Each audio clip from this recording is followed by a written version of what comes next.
Desejo prosseguir do ponto em que ficamos outro dia. Considero importante compreender a questão da ação e não estou empregando essa palavra em sentido abstrato ou meramente ideativo. Me refiro ao fato concreto da ação, do fazer alguma coisa. Se está cavando num jardim, ou a caminho do escritório, ou contemplando uma árvore, ou seguindo o movimento de um rio, ou simplesmente caminhando pela estrada, sem nada pensar, observando tranquilamente as coisas. O que quer que esteja fazendo é parte da ação. Mas, em regra, nessa ação gera conflito. Ela, por profunda que seja considerada, ou por mais superficial, torna-se mecânica, cansativa, fastidiosa, mera atividade sem significação. Eis porque muito importa compreender o que é a ação. Fazer qualquer coisa, andar, falar, olhar, pensar, sentir, requer energia. E a energia se dissipa quando, na sua mesma expressão, existe conflito. Como se pode observar, nossas atividades, em todos os níveis, geram conflito. Criam em nós uma consciência de esforço, certa resistência, negação, defesa, e é possível, de alguma maneira, agir sem conflito, sem resistência e até sem esforço. É sobre isso que desejo lhes falar essa manhã. Vê-se o que está acontecendo no mundo. Os computadores, os cérebros eletrônicos e várias formas de automação vão proporcionar ao homem cada vez mais folga. E essa folga vai ser monopolizada pelas religiões e diversões organizadas. Não sei se há muita diferença entre essas duas coisas, mas por hora vamos deixá-las separadas. Quando o homem dispõe de maior lazer, tem também mais energia, bastante energia. E a sociedade exige que ele utilize essa energia de maneira correta e não antissocial. Para controlar o sentimento antissocial, entrega-se o homem à religião organizada ou a divertimentos de todo gênero, ou irá cultivar a literatura, a arte, a música, que é outra forma de divertimento. E o resultado é que o homem se tornará cada vez mais superficial. Poderá ler todos os livros do mundo e procurar entender as complicações da teologia, da filosofia e da ciência. Poderá familiarizar-se com certos fatos e verdades da literatura, mas tudo será exterioridade, tal como as diferentes formas de religião e de entretenimento. Afirmam as religiões organizadas que estão buscando as coisas interiores da vida. Porém, elas exigem crença, dogma, ritual, conformismo, como todos sabemos. A menos que estejamos conscientizados de todas essas condições inerentes à odierna civilização, nossas energias serão por elas consumidas e nossa atenção, portanto, permanecerá superficial. E por causa dessa superficialidade, continuaremos a ter conflito interior e com outras pessoas, com a sociedade. Em todas as formas da atividade humana, artística, científica, matemática e industrial, e em nossas relações com o esposo ou marido, com os filhos, com o próximo, continuará a haver conflito. E todo conflito é desperdício de energia. Para se conseguir a extinção do conflito e, portanto, a conservação da energia, nos cabe compreender o que é a ação, pois sem essa compreensão, nossa vida se tornará mais e mais exterior e estaremos cada vez mais vazios interiormente. Isso não é um ponto passível de discussão ou de dúvida. Não está em questão minha opinião contra a sua. Trata-se de fatos reais. Assim, em primeiro lugar, que é a ação? Como a conhecemos? Todas as nossas ações têm algum móvel, sutil ou óbvio, não é verdade? Ou estamos visando a uma recompensa, ou atuando por medo, ou procurando ganhar alguma coisa. Nossa ação é sempre um ajustamento a algum padrão, alguma ideia, ou aproximação a algum ideal. Conformismo, ajustamento, aproximação, resistência, renúncia. Eis tudo o que sabemos a respeito de ação. E tudo isso implica uma série de conflitos. Como já mencionei, comungar com alguma coisa com a qual não nos relacionamos profundamente é sempre um tanto difícil. Eu desejo estar em comunhão com vocês, em referência a um estado de espírito que é a verdadeira antítese desse conflito que comumente chamamos ação. Há uma ação total, ação sem conflito, e desejo lhes dizer algo sobre ela, mas não para vocês o aceitarem ou rejeitarem, ou serem hipnotizados por minhas palavras.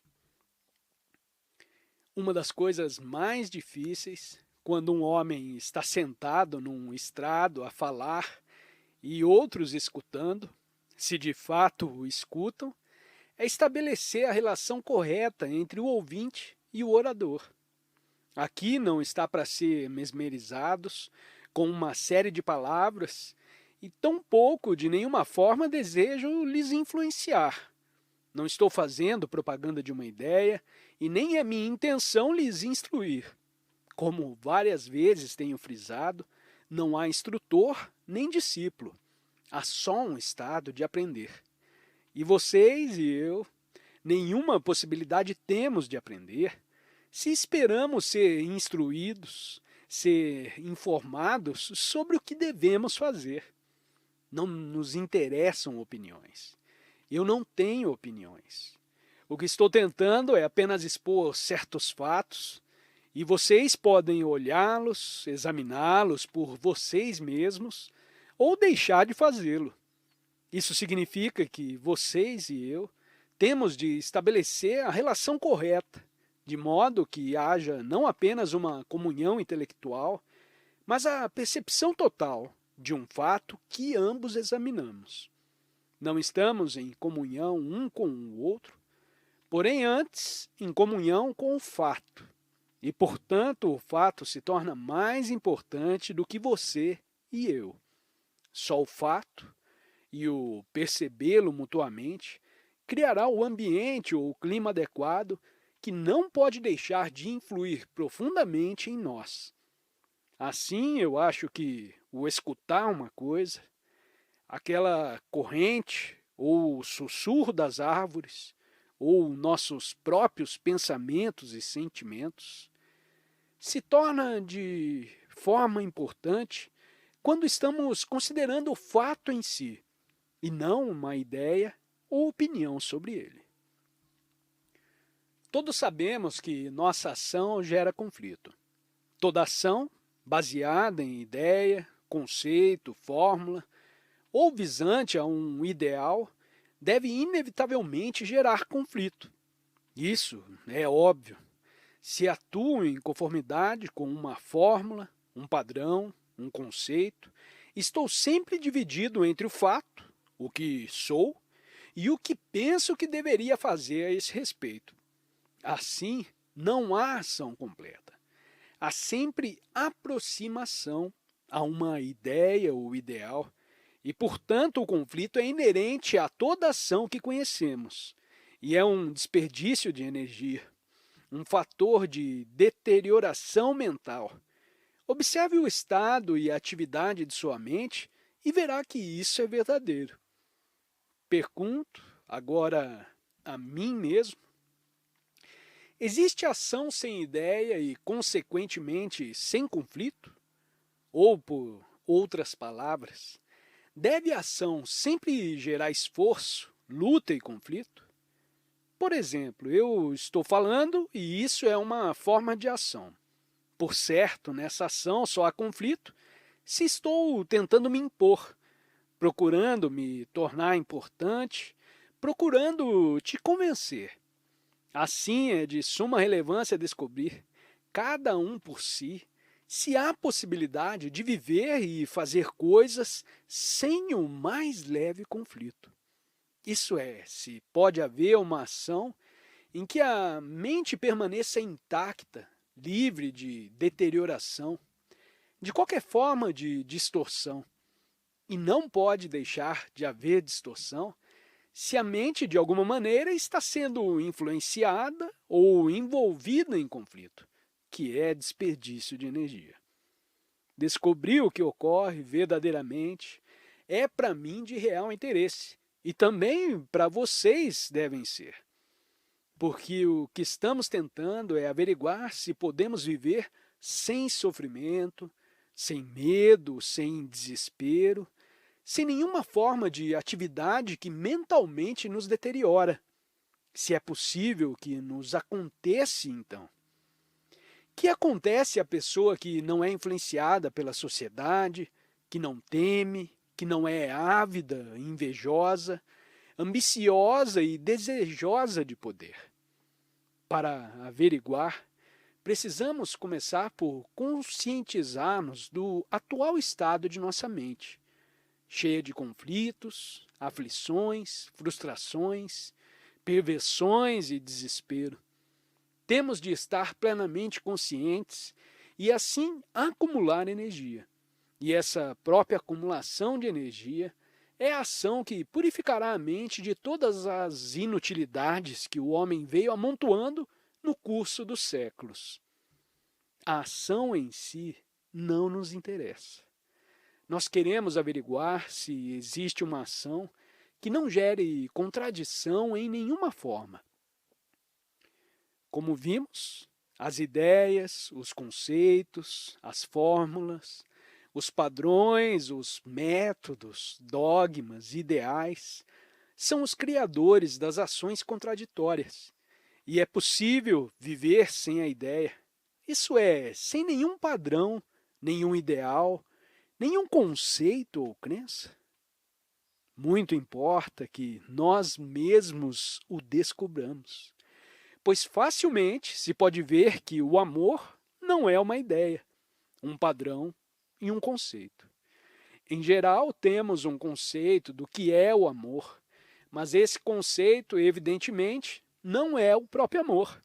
Ou amamos ou não amamos.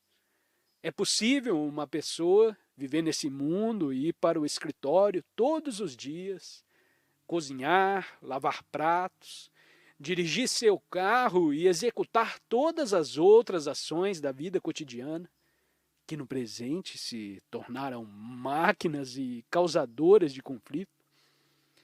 É possível fazer todas essas coisas, viver e agir sem ideação, e dessa maneira libertar a ação de toda contradição? Não sei se já algumas vezes percorreu uma rua movimentada ou uma estrada solitária, olhando apenas as coisas sem pensar. Há um estado de observação sem a interferência do pensamento. Embora estejamos a par de tudo que nos cerca e reconheçamos outra pessoa, a montanha, a árvore ou o carro que se aproxima, nossa mente não funciona no costumeiro padrão de pensamento. Não sei se isso alguma vez já lhe aconteceu. Experimente. Numa ocasião em que estiver passeando de carro ou a pé, olhe apenas. Observe sem a reação criada pelo pensamento. Embora reconheça as cores e as formas, conquanto vejas o rio, o carro, o animal, o ônibus, não há reação alguma, porém, tão só observação. E esse próprio estado, da assim chamada conservação negativa, é ação. A mente, então, pode utilizar o conhecimento para executar o que for necessário, mas se acha isenta de pensamento. Quer dizer, não atua por reação. Com essa total atenção, sem reagir, pode executar todas as tarefas de cada dia. Em geral, estamos sempre pensando em nós mesmos, da manhã à noite, e funcionando dentro do padrão dessa atividade egocêntrica.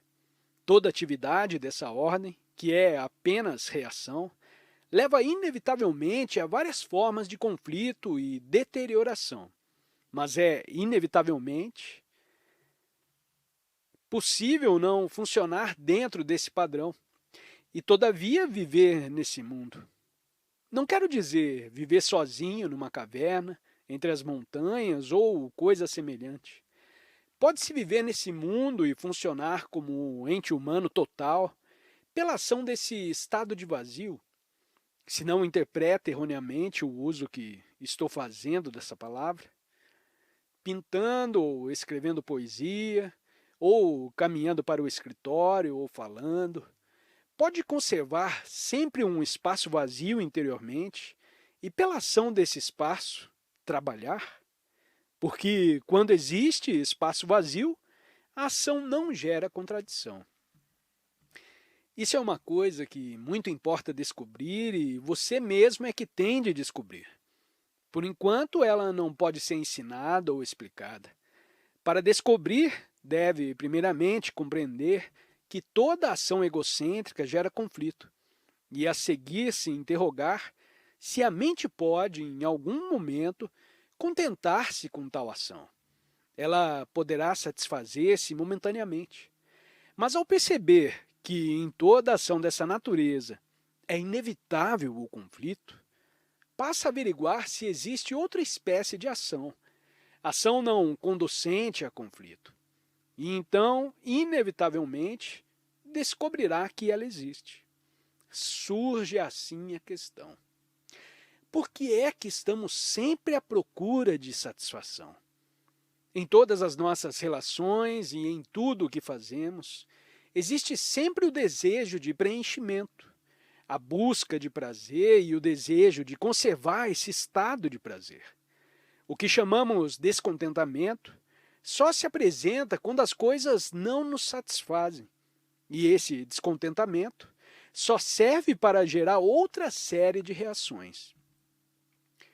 O indivíduo que encara os fatos com seriedade e que percebe tudo isso, como há milênios vivem os homens em completa confusão e aflição, e sem nunca ver uma ação integral, deve por si mesmo descobrir se é capaz de viver sem se deixar contaminar pela sociedade. E isso ele só poderá descobrir quando estiver livre da influência social.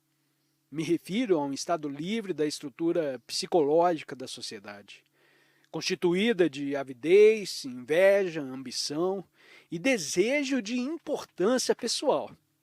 Uma vez compreendida e posta de lado essa estrutura, o homem se acha livre da sociedade. Poderá continuar a ir para o escritório, vestir calças e etc., mas já estará livre daquela estrutura psicológica que tanto lhe deforma o espírito. Atinge, em suma, um ponto em que descobre por si mesmo que a libertação da influência social é uma completa inação. Essa inação significa a ação total, que não engendra contradição e, portanto, deterioração.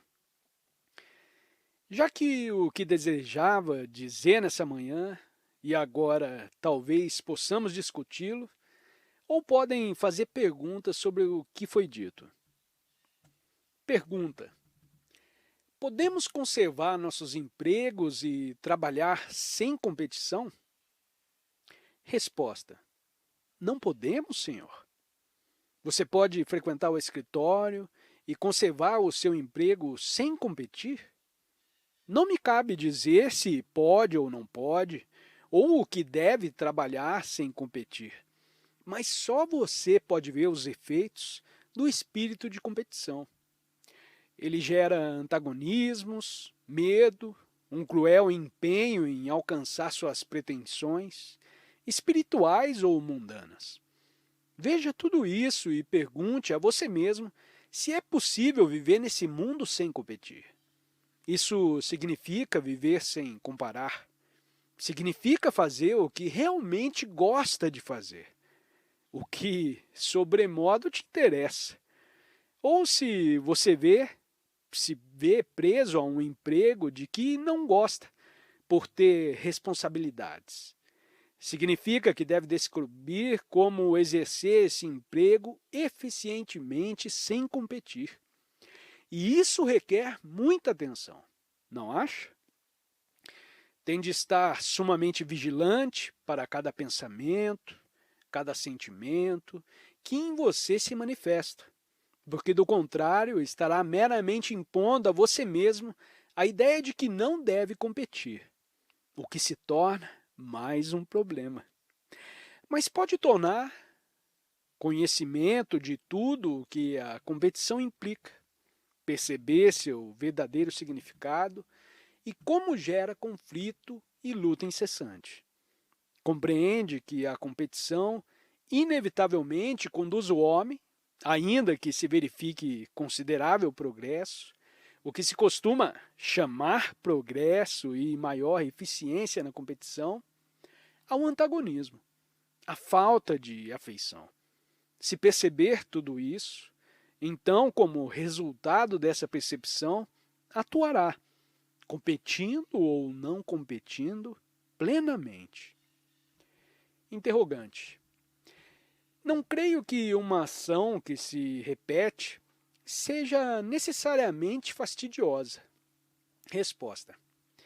Deve saber que se está começando a verificar que um homem que trabalha numa fábrica, fazendo a mesma coisa repetidamente, não é uma entidade muito produtiva. E me dizem que na América se está agora experimentando, em certas fábricas, dar aos trabalhadores oportunidade de aprender ao mesmo tempo que exercem suas atribuições. O resultado é que o seu trabalho se torna menos monótono e, portanto, mais produtivo. Ainda que nos dê muito prazer fazer uma certa coisa, se prosseguimos incessantemente na mesma ação, ela se torna rotineira e cansativa. Pergunta: o que diz a respeito do artista? Resposta: se o artista está meramente repetindo, por certo já não é um artista. Me parece que estamos confundindo as duas palavras, repetição e criação. Será que estamos? O que é criação? Interrogante. Um homem que faz bons sapatos é um criador. Resposta. Fazer bons sapatos, cozinhar pão, gerar filhos, escrever poesias, etc, etc. Isso é criação? Por favor, não concordem nem discordem. 1 minuto. Interrogante. Não percebo como é possível viver-se num espaço vazio. Resposta. Minha senhora, parece que nos estamos desentendendo. E eu lamento. Provavelmente isso se deve à minha escolha das palavras, que pode não ser tão boa como deveria ser, e talvez não compreenda exatamente o que entendo por vazio. Mas estamos falando sobre criação. Ouvi dizer que em certa universidade estão ensinando o que chamam literatura criadora, pintura criadora. Mas pode-se ensinar a ser criador? A contínua prática de determinada coisa pode suscitar o espírito criador? Pode-se aprender de um professor a técnica de tocar violino, mas é óbvio que a técnica, por si só, não faz do homem um gênio. Já quando a pessoa tem aquela criatividade, ela produzirá a técnica, e não vice-versa. Isso é, a técnica não pode gerar o ânimo criador. Em geral, pensamos que, adquirindo a técnica, encontraremos a outra coisa, o poder de criar. Vamos considerar um exemplo muito simples, embora todos os exemplos sejam precários. Que é uma vida simples? Vida simples, dizemos, é ter poucas posses, comer pouco, ter minguados haveres e abster-se de fazer isso ou aquilo. Na Ásia, Aquele que anda de tangas e só toma uma refeição diária é considerado um homem de vida simples. Mas, interiormente, esse homem pode estar em ebulição como um vulcão, ardendo em desejos, paixões e ambições. A vida simples desse homem é meramente uma ostentação, que todos podem reconhecer e dizer: olhem que homem simples! Esse é o verdadeiro estado da maioria dos santos. Exteriormente apresentam simplicidade, porém interiormente são homens ambiciosos que disciplinam a mente, que se obrigam a ajustar-se a um certo padrão e etc. Assim, eu acho que a simplicidade deve primeiro vir de dentro e não de fora. Analogamente, a criação não pode verificar-se por meio de expressão. Temos de nos achar no estado de criação, e não de buscar criação através da expressão. Achar-se no estado de criação é o descobrimento do Supremo, e isso só pode acontecer quando não há atividade do eu em nenhum sentido. Voltando ao que disse aquela senhora sobre o vazio, em regra, embora em exterior relação uns com os outros, vivemos no isolamento. Mas não é sobre esse isolamento que falo. Vazio é coisa totalmente diferente de isolamento. Deve haver vazio entre nós para que possamos ver um ao outro. Deve haver espaço mediante o qual possa ouvir o que estou dizendo e vice-versa. Na mente, por igual, o espaço precisa existir. Isso é, ela não deve estar atravancada de tantas coisas que nenhum espaço reste. Só quando há espaço dentro da mente, o que significa não haver atividade egocêntrica, só então é possível saber o que é viver. Mas viver no isolamento, isso não é possível. Pergunta: poderia dizer mais alguma coisa a respeito da energia? Resposta: qualquer coisa que se faça, até a mais insignificante, requer energia, não é verdade? O levantar-se e sair desse pavilhão, o pensar, o comer, o conduzir um carro, toda espécie de ação exige energia. E, ordinariamente, ao fazermos alguma coisa, há em nós uma forma de resistência que dissipa energia. A não ser que a ação nos proporcione prazer, caso em que não há conflito nem resistência na continuidade da energia. Como já disse, precisamos de energia para estarmos completamente atentos. E nessa energia não há resistência, porquanto não há distração. Mas se ocorrer distração, no momento em que deseja se concentrar numa coisa e ao mesmo tempo olhar pela janela, há uma resistência, um conflito. Ora, o olhar pela janela é tão importante como o olhar para outra coisa qualquer. E com a percepção dessa verdade, não haverá então distração nem conflito. Para ter energia física, deve naturalmente tomar alimentos adequados, ter a justa proporção de repouso e etc. Isso você mesmo pode experimentar e não há necessidade de discutirmos. Mas existe também a energia psicológica, a qual se dissipa de várias maneiras. Para ter essa energia, a mente busca estímulos.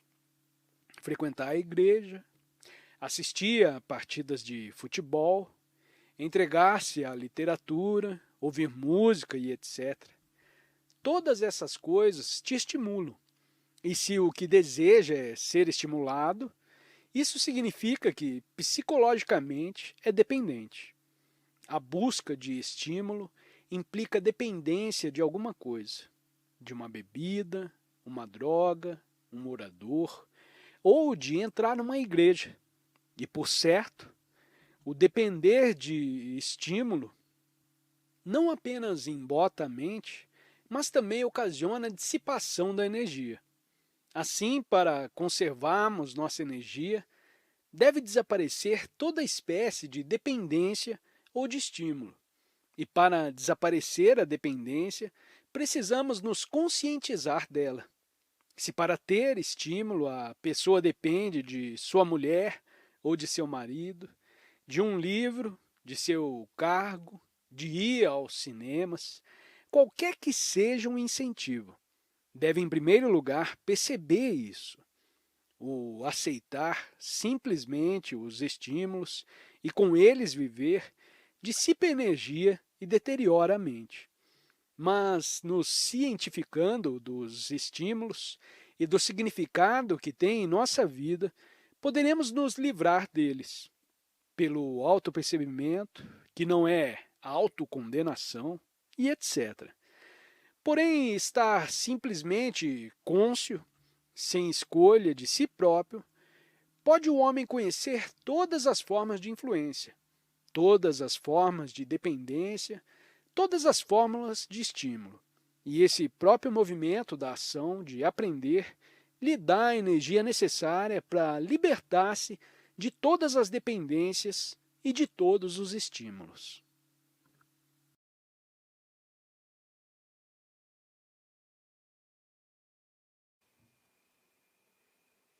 Obrigada por ter assistido a este vídeo e não se esqueça de se inscrever no canal e recomendá-lo, além de deixar seu comentário sobre o assunto para que possamos realizar um ótimo diálogo que nos ajude a compreender melhor o assunto.